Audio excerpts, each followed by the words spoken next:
साले को।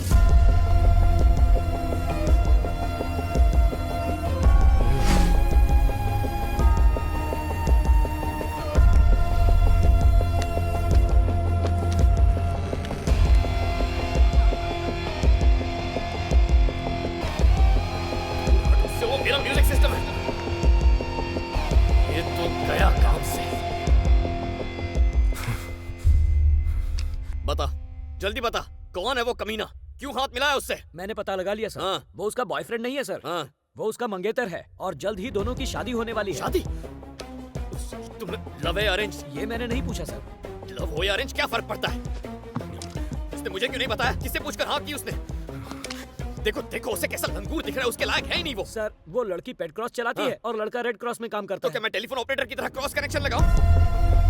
मूर्ति ये मेरा पर्सनल सिस्टम है, कोई और मेरे सिस्टम को हाथ लगाए मुझसे बर्दाश्त नहीं होगा।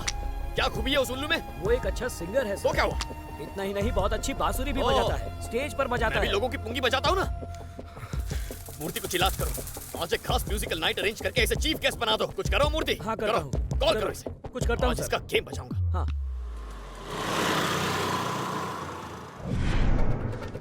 प्रणाम आंटी। नमस्ते आंटी। नमस्ते। कैसी हैं आप? मस्त हूँ। नमस्ते। हाय चिकने। सब ठीक है ना? नमस्ते भाभी। नमस्ते। कौन है रे तू? मैं बांसुरी बजाता हूँ। ए रोजा, ये तो बजाता है रे। वाह, क्या तुम बांसुरी बजाते हो? मुझे बांसुरी सुनना बहुत अच्छा लगता है। थैंक यू दीदी। प्लीज जी ओके। देखिए दूर से ही बात कीजिए। हाँ, बैठो, प्लीज। बैठिए आप हाथ छोड़िए ना, कुछ हो रहा है। बांसुरी बजाना शुरू करूँ? हाँ हाँ, हमें भी मौका हाँ बहुत देर हो गई। पहले मैं ये छोटी वाली को बजाता हूँ, फिर बाद में बड़ी वाली को बजाऊंगा। ओके ना? तो शुरू करें? ओके।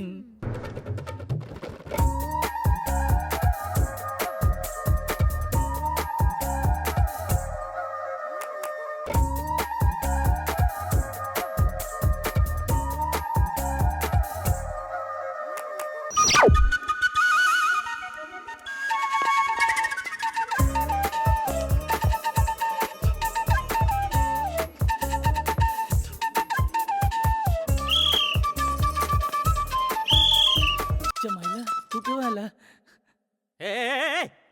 नमस्ते सर। क्या चल रहा है रे यहाँ पे? Cultural program. Red light area में कल्चरल प्रोग्राम? ये रेड लाइट एरिया है? मुझे नहीं मालूम था। तुम्हें क्या लगा यहाँ क्या है? मैं समझा कल्चरल प्रोग्राम है। हाँ? फोन पे बात हुई थी कि 50,000 मिलेंगे। जीपीएस में एड्रेस ढूंढ ढूंढ कर मैं यहाँ पर पहुंचा हूँ। मुझे नहीं पता था कि ये रेड लाइट एरिया है। वैसे जहाँ पर शराबी और अय्याश लोग आते हैं, क्या ये वही जगह है? अच्छा, भोंदू समझता है हम लोगों तो को? अभी बेवकूफ पता लगते हैं सर। हम? हैं? क्या बोला रे तू? नहीं सर। रेड लाइट एरिया के बारे में नहीं जानता नहीं सर। है? पुलिस से झूठ बोलते शर्म नहीं आती? नहीं सर। क्या कहा, शर्म नहीं आती? एक नंबर का छड़की लगता है तू। मंदिर मंदिरालय में तुझे फर्क नहीं पता? कल रात पुलिस ने रेड लाइट एरिया के एक कोठे पर छापा मारा। वहाँ किशोर नाम का बांसुरी वादक रंगे हाथों पकड़ा गया। आर्ट एंड कल्चर डिपार्टमेंट के प्रवक्ता ने बयान दिया कि सभी कल्चरल प्रोग्राम्स पर वो हमेशा क्या के लिए कहीं का? बैन लगा देना इस चाहिए। पे भरोसा करके मैंने बहुत बड़ी गलती की। ये तो मेरे मासूम बच्चे की जिंदगी बर्बाद कर देता।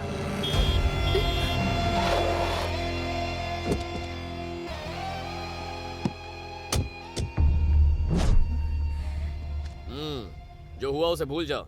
ये बहुत शर्मिंदा है, अब इसे माफ कर दीजिए। इसके केस वापस लेने की जिम्मेदारी मेरी। अपनी बेटी की शादी करवा दीजिए। ऐसे कैसे करवा दूं?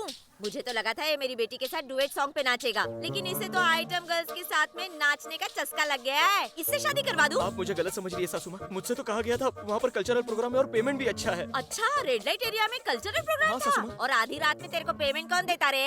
ऐसा कुछ नहीं है सासू माँ। मैं दूं पेमेंट? अरे बाबा, वो क्या कह रहा है सुन तो लो। जाने दो, आप तो रहने दीजिए मम्मी जी। आपकी सुन के मैंने इसकी शादी सानवी से तय कर दी। इतनी तारीफ की, इतनी तारीफ की, तारीफ के लायक है मैं ये? इंसान हूँ। सासू माँ कहा ना तो इन कुत्तों से तुझे कटवा दूंगी। हाँ, आंटी, सर आप बोलिए। तुम्हें नहीं डांट रही हूँ बेटा। आपको अपनी बेटी की शादी इससे नहीं करवानी है, यही ना? हाँ। फाइनली यही बात है। हाँ, यही बात है। निकलो यार, ये क्या बोल रहे हैं सर? चलो, निकलो। सर मैं इसे प्यार करता हूँ। सानवी, मैं तुम्हें फोन करके सब समझा दूंगा। नहीं नहीं सर, मारिए मत। अरे सर, सानवी फोन करके सारी गड़बड़ बता दूंगा बाद में। नहीं सर, करेगा तो सानवी को समझाने तो दीजिए सर। समझाएगा उसे। देख, सर, आप ये क्या कर रहे हैं सर? नजर आया तो एनकाउंटर कर दूंगा तेरा। कुत्तों को पत्थर मारने वाले राक्षस से शादी करना चाहती थी। क्या कुत्तों को पत्थर मारता था? और क्या, उन्हें नींद से जगाकर लात मारता था ये। खून खोलता था इसकी हरकतों को देखकर। क्या आपको भी कुत्ते पसंद हैं? पसंद है? मैं तो कुत्तों के बीच पैदा हुआ हूँ, उनके साथ पला बड़ा, कुत्तों के बिस्किट की फैक्ट्री में काम किया। तुम्हारे हिसाब से कुत्ते क्या होते हैं?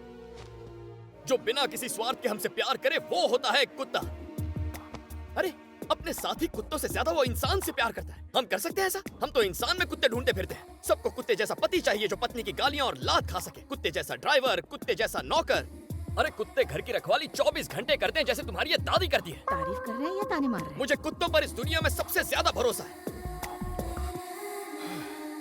सानवी, इस दुनिया को इंसानियत की नहीं जरूरत है, कुत्तेपंती की, कुत्तेपंती की, कुत्तेपंती की, कुत्तेपंती की। सानवी, अगर मैं शादी करूंगा तो अपनी वाइफ का कुत्ता बनकर रहूंगा और जिंदगी भर बस उसी का वफादार रहूंगा। और क्या?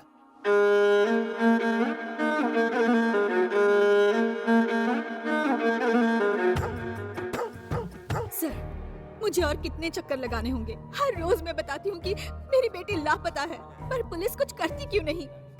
अरुण कौन है? हाँ? हाँ? अरुण कौन है? मेरी बेटी का फ्रेंड है, दोनों साथ में पढ़ते हैं। कहाँ रहता है वो? हाँ, वो गाजुआका में रहता है। गाजुआका में माता की मंदिर के पीछे उसका घर है। जिस दिन से तुम्हारी बेटी गायब है उस दिन से वो भी घर नहीं आया। अब समझ रही हो मैं क्या कह रहा हूँ? तुम्हारी बेटी उसके साथ भाग गई है। जिस दिन अरुण का पैसा और बेटी के जेवर खत्म हो जाएंगे घर आ जाएंगे। अब जाओ। खुद के बच्चों पर कंट्रोल नहीं है, आ जाते हैं पुलिस को बदनाम करने। मिलेगी तो इन्फॉर्म कर देंगे। हेलो ब्रदर, बोलो क्या काम है? नाम है उसका वेंकट राव और उसका एक फार्म हाउस है जो मुझे चाहिए। मैंने उसे धमकाया भी, लेकिन उस कमीने ने कलेक्टर से शिकायत कर दी। ये काम होना मांगता है। ये मूर्ति गाड़ी निकालो।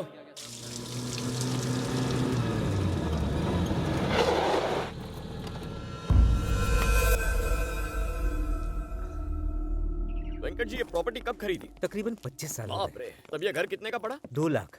और आज क्या कीमत है इसकी? करीब 50 करोड़ होगी। बाप रे, कीमत तो आसमान छू गई है। क्या बात है, गुड।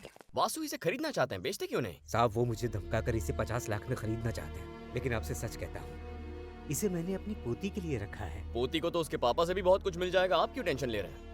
मेरा बेटा और बहू एक्सीडेंट में मर चुके हैं। अब मेरी पोती ही मेरी दुनिया है। तो वासु ऐसा क्यों कहता है कि घर के पेपर्स उसके पास हैं और वो लीगल ओनर है? सर, इस घर के सारे कागजात मेरे पास हैं। लेकिन ओरिजिनल पेपर्स का एक सेट तो उसके पास भी है। कल को वो अगर ओरिजिनल पेपर्स लेकर कोर्ट में जाएगा तो ये केस सालों साल चलेगा। ऐसे में आपकी पोती को ये प्रॉपर्टी मिलेगी, इसकी क्या गारंटी है? मेरी बात समझिए। वासु 50 लाख देगा, बस पेपर पर साइन कीजिए। मगर इसकी कीमत 50 करोड़। अपनी पोती की जिंदगी ज्यादा इंपॉर्टेंट है या 50 करोड़? जानते हैं वासु कितना बड़ा सनकी है?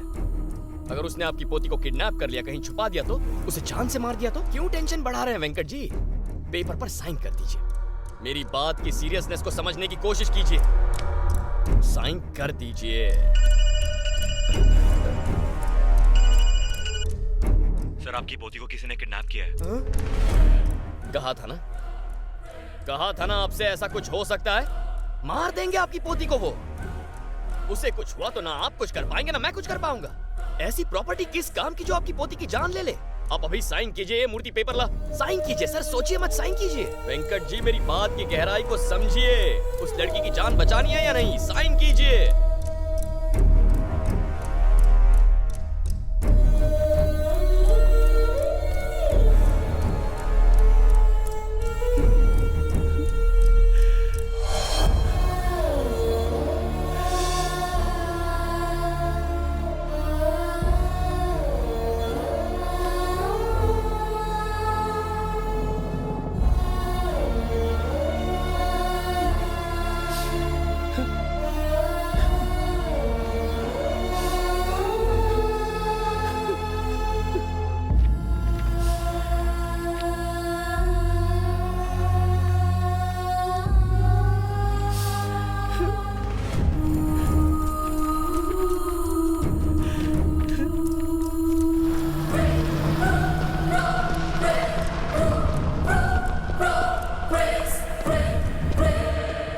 सरासर बेईमानी है, अन्याय है।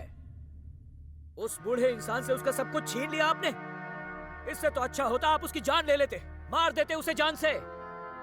सर, आप इंसान हो या पत्थर? आपके अंदर कोई फीलिंग्स है या नहीं? उसे बचा कर आ रहा हूँ। वो लोग मार देते उस लड़की को और बुढ़े को 50 लाख भी तो दिए ना। मैंने जो किया है उसके पीछे खास वजह है मूर्ति। वाह वाह, आपके हर गलत काम के पीछे कोई न कोई सही वजह होती है, लेकिन इससे आप सही नहीं हो जाते। आप बहुत गलत काम कर रहे हैं सर। एक पुलिस ऑफिसर होकर एक गुंडे के लिए काम कर रहे हैं। वॉल्टर वासु जैसे क्रिमिनल को आप सपोर्ट कर रहे हैं। सालों से उसे देखता आ रहा हूँ मैं। वो बहुत बुरा इंसान है सर। बुरा इंसान है? सालों से देख रहे हो? तुम जानते हो कि वो इंसान क्रिमिनल है, फिर भी 25 साल से यहाँ राज कर रहा है ना वो। अब तक मारा क्यों नहीं उसे? ये लो मेरी गन लो, जाओ उसे शूट कर दो। क्या मिलेगा इसके बदले तुम्हें? फांसी मिलेगी और कुछ नहीं। कल 100 और वासु खड़े हो जाएंगे। अगर ये सब कर सकते हो तो जरूर करो, लेकिन नहीं कर सकते तो अपना ये मुंह बंद रखो। ये जोश मत दिखाओ। या तो उस तरफ रहो या फिर इस तरफ रहो। तुम जैसे लोग जो कोई फैसला नहीं कर सकते, ना अपने देश के काम आते हैं, ना अपने परिवार के और ना ही अपने आप के। न्याय, ईमानदारी, देशभक्ति, ये बेमतलब की बातें मुझे मत सुनाओ। बैग में 500 के नोट कितने और 1000 के नोट कितने, ये गिनना सीखो। ये बेईमानी के पैसे हैं, मैं हाथ भी नहीं लगाऊंगा। देख, ये तुम्हारा नोट है और ये मेरा नोट है। ये ईमानदारी का है और ये बेईमानी का है। अब मैं इन दोनों को मिलाता। बताओ इनमें से तुम्हारा कौन सा और मेरा कौन सा? बताओ मुझे। ईमानदारी इंसान के अंदर होती है, इस नोट के अंदर नहीं। इन पैसों को गाली देना बंद करो। देश में होने वाले हर अन्याय का पहला गवाह होता है ये नोट। हर एक नोट पर देखो, एक महापुरुष की फोटो छपी है ना, पर ये फोटो इनके खिलाफ गवाही नहीं देगी। ये लो, रखो इसे, रखो और बैग अपने साथ घर ले जाओ। नहीं ले जाऊंगा। ठीक है, तो खुद को मेरा बैंक समझो और ये रुपए तुम्हारे पास जमा रखो। रुकिए, अच्छा हो अगर इसी वक्त एक सुनामी आ जाए और सुनामी की लहरें आपको बहाकर ले जाएं, उसमें डूबकर आप मर जाएं। चलो बुलाओ। कौन सी सुनामी बुलाना चाहते हो? बुलाओ। करो प्रार्थना अपने भगवान से। मैं पूरी रात यहाँ बैठने को तैयार हूँ। सुनामी से कहना मैं उसका इंतजार कर रहा हूँ। मैं तैयार हूँ डूबने को, लेकिन वो मेरे लिए अलग से नहीं आएगी। और जब वो आएगी तो वो वासु, बूढ़े अंकल, उसकी पोती, बाकी सबको बहाकर ले जाएगी। मेरी और तुम्हारी तरह उसकी सोच में कोई कंफ्यूजन नहीं है। वो क्लियर है, सबको डुबाकर, मारकर, बहाकर ले जाना है। सुनामी लाएगा सुनामी। चलो मैं बैठ जाता हूं। बुलाओ उसे। कहां है? इल्जाम तो ऐसे लगा रहा है मानो मेरी वजह से किसी का रेप या मर्डर हुआ। इतनी बकवास करनी थी तो डिपार्टमेंट क्यों ज्वाइन किया?